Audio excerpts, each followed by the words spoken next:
Broker ने अपने police career में बहुत सारे गैंगस्टर को जेल की हवा खिलाई है।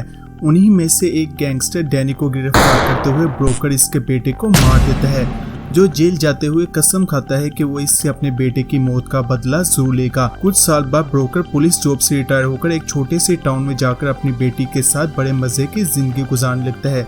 इससे लग रहा था सब कुछ नॉर्मल है, मगर तभी एक दिन डैनी को इसके नए घर का पता चल जाता है और वो लोग इससे और इसकी बेटी को मारने के लिए आने वाले हैं। क्या ब्रोकर इन सब का मुकाबला कर अपनी बेटी को बचा पाएगा या नहीं, जानने के लिए चलते हैं फिल्म की डिटेल एक्सप्लेनेशन की तरफ। फिल्म की शुरुआत में बहुत सारे बाइकर एक बड़ी सी बिल्डिंग में आते हैं जहां पर ड्रग्स तैयार की जा रही थी और कुछ ही देर में यहां से ड्रग्स दूसरी सिटी में ट्रांसफर की जाने वाली थी। वहीं पर हमें इस लिबर्टी का मालिक डैनी और इसका बेटा दिखाया जाता है। इस फिल्म का मेन किरदार फिल्म ब्रोकर भी यहीं पर मौजूद था, जो कि ऐसा लग रहा था कि वो भी ड्रग्स डीलर टीम का हिस्सा है। अचानक हर तरफ से गोलियां चलने लगती है, जो कि ब्रोकर भी गैंगस्टर को ही मार रहा था। डैनी समझ जाता है कि वो पुलिस वाला है और इसी ने इन्हें यहाँ पर बुलाया है। डैनी अपने बेटे को लेकर वहाँ से भागता है। ब्रोकर इन दोनों को भागते हुए देखकर इनका पीछा करने लगता है। पुलिस वाले गाड़ियों के जरिए इनका रास्ता रोककर इन पर फायरिंग करने लगते हैं। ब्रोकर डैनी के बेटे को सरेंडर करने का कहता है, मगर वो सरेंडर नहीं करता और मारा जाता है। डैनी अपने बेटे को मरता हुआ देखकर बहुत ज्यादा गुस्से में आ जाता है और जेल जाते हुए कसम खाता है कि वो अपने बेटे की मौत का बदला जरूर लेगा।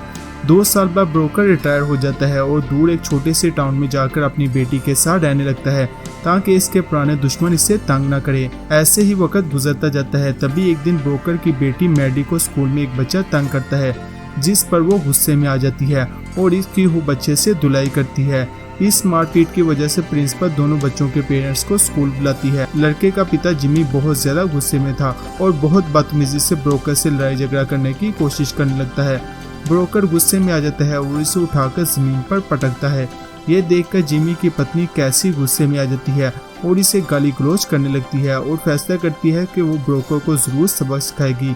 कैसी, जो एक नशेड़ी है, रात में अपने भाई मॉर्गन को बुलाती है, जो शहर का बहुत बड़ा ड्रग डीलर है और इसके पास बहुत सारे गुंडे भी हैं। वो तमाम वाक़े को बताने के बाद ब्रोकर को इसे सबक सिखाने का कहती है।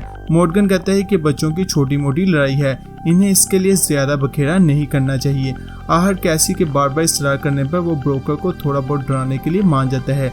कुछ दिनों बाद मैडी की बर्थडे आने वाली थी, इसीलिए ब्रोकर इसकी टीचर को इनविटेशन देने के लिए जाता है। टीचर ब्रोकर को बताती है कि इसके टाउन के लोग बहुत अजीब हैं, वो लंबी दुश्मनी पालते हैं। तुम्हें जाकर जिमी से माफी मांग लेनी चाहिए ताकि सब कुछ ठीक हो जाए। ब्रोकर ऐसा ही करता है और माफी मांगने के लिए जिमी के पास जाता है। जिमी कहता है कि इसने इसकी बीवी और बेटी के सामने इसे जख्मी किया था, तुम्हें इन्हें दोनों के सामने मुझसे माफी मांगनी होगी। ब्रोकर ऐसे ही करने के लिए मान जाता है। वापस आते हुए पेट्रोल पंप पर मॉर्गन के गुंडे इसे डराने धमकाने की कोशिश करने लगते हैं, जिस पर ब्रोकर गुस्से में आ जाता है। क्योंकि वो एक स्किल्ड ऑफिसर था, इसलिए वो जल्दी सबको डेर कर देता है। और तभी जब ये बात मॉर्गन को पता चलती है तो वो बहुत हैरान होता है कि कैसे एक काम शख्स ने मेरे 2 बिल्डर्स को दूर चटा दी। इसीलिए वो खुद ब्रोकर के घर जाके इसके बारे में जानने का फैसला करता है। अगले सीन में वो उसके घर पहुंचता है, जहां पर दोनों बाप बेटी घोड़े की सवारी करते हुए घर से दूर जा रहे थे। मॉर्गन मौका देखकर घर में घुस जाता है। घर में इधर उधर देखते हुए इसे मॉर्गन की एक फाइल मिलती है। वो एक रिटायर्ड DEA एजेंट है और इसने बहुत सारे बड़े बड़े ड्रग्स डीलर को गिरफ्तार किया है। इन्हीं में से एक नाम डैनी का भी था, जिसे मॉर्गन जानता है। वो फाइल लेकर वहाँ से वापस कर आ जाता है। रात को सोते हुए मैडी को अपना फेवरेट टॉय नहीं मिल रहा था और वो अपने फादर से इसके मुतालिक पूछती है। ब्रोकर खिलौने को इधर उधर तलाश करने लगता है। तभी इसे अपनी गाड़ी के टायर पर चाकू का कट दिखाई देता है। थोड़ी दूर जाने पर इसे वो खिलौना तो मिल जाता है, मगर किसी ने जानबूझकर इसका सर बॉडी से अलग कर दिया हुआ था। ब्रोकर का शहर में एक ही दुश्मन था, जिमी, और इसे लगता है कि जरूर इसी ने किया होगा। मॉर्गन अपनी गर्लफ्रेंड शेरल को फोन कर अपने गोदाम में बुलाता है और इससे डैनी के बारे में पूछता है, क्योंकि वो पहले इसके लिए काम करती थी। वो इसे ब्रोकर और डैनी के मुतालिक सब कुछ बताकर इसके पास भेजता है और ब्रोकर के एड्रेस के बदले इससे ड्रग डीलर के कॉन्टेक्ट मांगता है। शायद डैनी से मिलने के लिए मान जाती है। ब्रोकर बहुत ही गुस्से में जिमी के पास जाता है, क्योंकि उसे लग रहा था ये सब कुछ उसने किया है। वो इसके पास जाता, वो कहता कि मैं नहीं चाहता कि ये झगड़ा आगे बढ़े, इसीलिए मैंने पहले से तुमसे माफी मांग ली थी, मगर तुमने मेरे घर में घुसकर अच्छा नहीं किया और अगर तुमने दोबारा ऐसे करने की कोशिश की तो जिंदा नहीं बचोगे।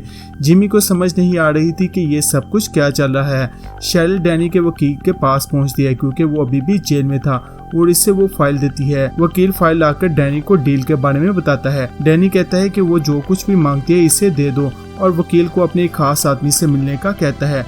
नेक्स्ट डे ब्रोकर को अपने एक फ्रेंड से पता चलता है कि कैसी का भाई मॉर्गन एक ड्रग डीलर है जिसके पास काफी ज्यादा गुंडे हैं, वो तुम्हें नुकसान पहुंचा सकते हैं। ब्रोकर को अब समझ लग चुकी थी कि जरूर उस दिन मेरे घर में जिमी नहीं मॉर्गन घुसा था। डैनी का वकील शेरिल इससे इसके खास आदमी की मुलाकात करवाता है जो शेरिल को डरा धमकाकर इससे ब्रोकर के बारे में सब कुछ जान लेता है। रात को ब्रोकर को इसके एक फ्रेंड की कॉल आती है जो इसे बताता है कि कुछ दिन पहले डैनी के वकील से एक लड़की की मुलाकात हुई है। ब्रोकर इसकी पिक्चर बेचने के लिए कहता है। नेक्स्ट डे ब्रोकर मॉर्गन से मिलने के लिए क्लब में जाता है जहां पर शेरिल भी बैठी हुई थी, मगर वो इससे नहीं पहचानता और मॉर्गन को कहता है कि इसने बच्चों की लड़ाई के मामले में पहले से ही माफी मांग ली है, मगर कुछ दिन पहले मेरे घर में उसने घुसकर अच्छा नहीं किया और अगर दोबारा उसने घुसने की कोशिश की तो वो जिंदा नहीं बचेगा। बार से बाहर निकलते ही इसे अपने फ्रेंड की एक तस्वीर ऐसी होती है जो उसी लड़की की थी जो मॉर्गन के साथ बैठी हुई थी। इसी के साथ वो समझ जाता है कि ये सब कुछ मॉर्गन करवाने की कोशिश कर रहा है। वो इसके पास लिबर्टी में जाता है जहाँ पर मॉर्गन ड्रग्स तैयार कर रहा था।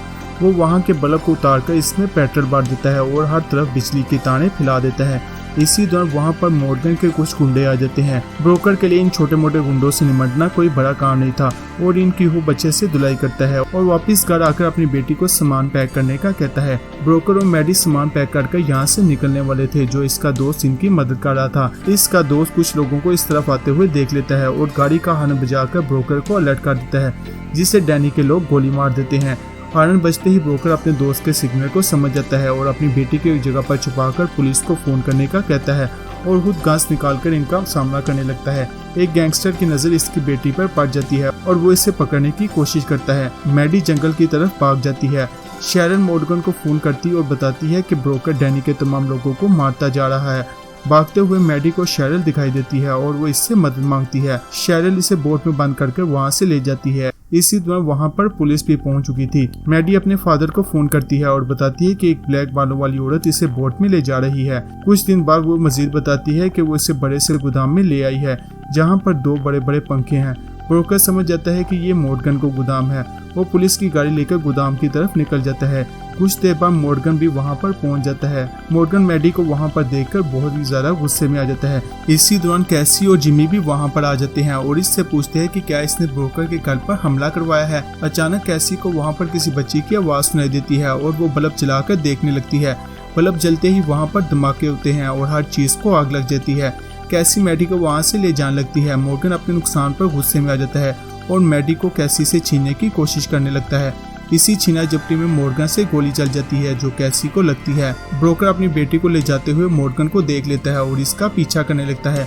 पीछा करते हुए ब्रोकर की गाड़ी ब्रिज से टकराकर उलट जाती है। मॉर्गन गाड़ी से निकलकर गन लिए ब्रोकर को मारने के लिए इसके करीब आने लगता है। गाड़ी उलटने की वजह से ब्रोकर जख्मी हो चुका था।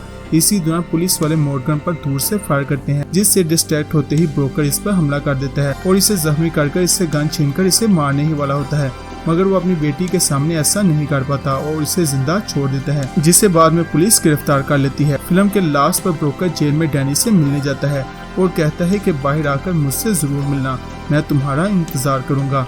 यहीं पर फिल्म का एंड हो जाता है। अगर आपको मेरी ये वीडियो पसंद आई तो प्लीज चैनल को लाइक, शेयर और सब्सक्राइब जरूर कीजिएगा। शुक्रिया।